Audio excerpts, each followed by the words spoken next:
Assalamualaikum warahmatullahi wabarakatuh. Nama saya Wisnu Priantoro, NIM 5200411265, kelas kelompok 7 Teknik Informatika. Di sini saya akan mempresentasikan hasil PowerPoint saya yang berjudul Teknologi selama Pandemi COVID-19.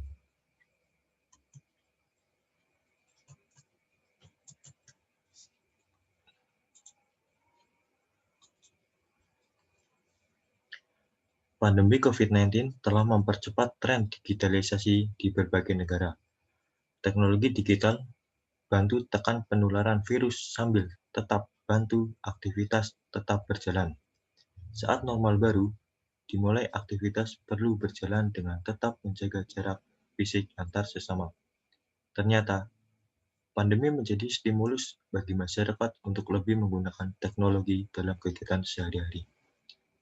Lantas, apa saja teknologi yang berkembang di masa pandemi? Kita simak satu-satu. Yang pertama, belanja online, pesan antar makanan, dan kebutuhan pokok. Banyak dari kamu pasti menghabiskan berjam-jam setiap hari selama karantina untuk mengisi keranjang belanja di marketplace favorit atau sibuk mencari voucher potongan setengah harga untuk delivery makan siang. Belanja online dan pesan antar makanan saat pandemi jadi favorit banyak orang. Sekitar 301.115 UMKM beralih ke digital selama pandemi dengan potensi 171 juta pengguna internet. Survei mengatakan 70% warga negara Indonesia juga lebih memilih untuk belanja online selama pandemi. Untuk yang kedua, sistem pembayaran digital. Virus COVID-19 mungkin akan menempel di uang tunai. Maka dari itu, saat AKB dimulai pembayaran digital tanpa kontak seperti kartu atau dompet elektronik adalah metode pembayaran yang direkomendasi. Pembayaran digital kemungkinan orang untuk melakukan pembayaran barang, layanan, dan tagihan dengan lebih cepat dan minim kontak fisik.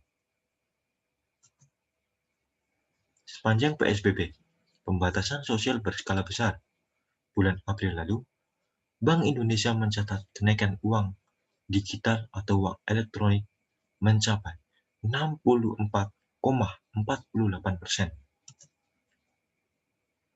Untuk yang ketiga, teknologi penunjang kerja remote. Saat ini, instansi pemerintah dan swasta mengikuti anjuran work from home.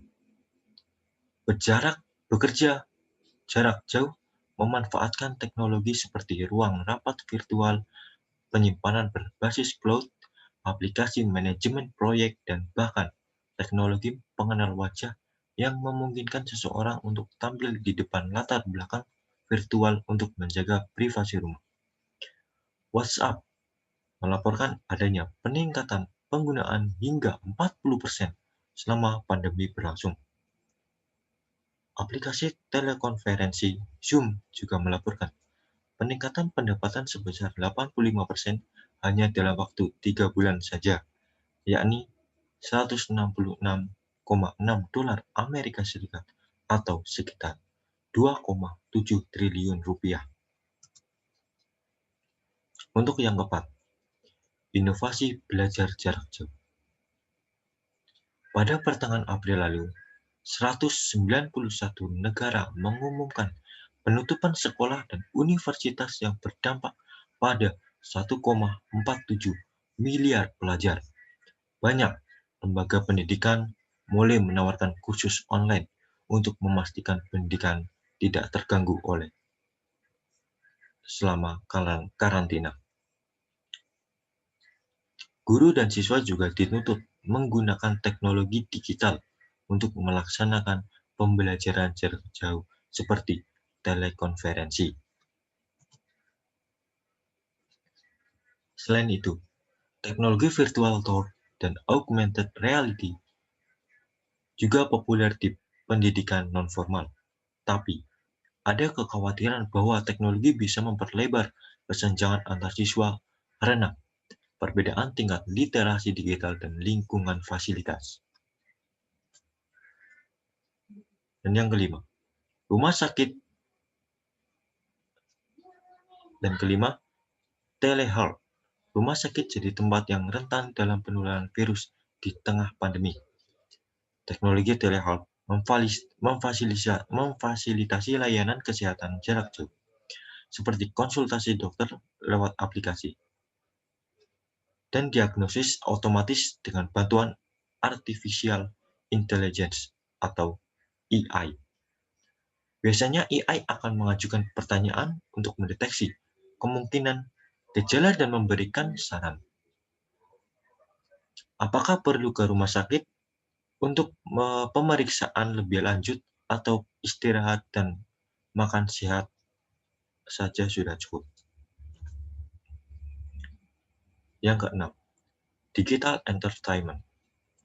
Sementara beberapa tempat hiburan ditutup dan berbagai acara ditunda, orang-orang perlu hiburan untuk menghilangkan rasa bosan selama masa karantina. Lagi-lagi, internet menyelamatkan kita. Platform Video on Demand atau VOD telah menjadi bagian dari kehidupan karantina kita. Saya mengambil contoh Netflix dan YouTube. Untuk Netflix memperoleh 15,8 juta pelanggan baru sepanjang periode Januari hingga Maret 2020. Untuk YouTube mengalami kenaikan sekitar 20% dari setiap menit streaming. Pada minggu pertama April, Nielsen menghitung 32 miliar menit waktu streaming YouTube. Sedang tahun sebelumnya hanya merekam 15 miliar menit pada minggu yang sama.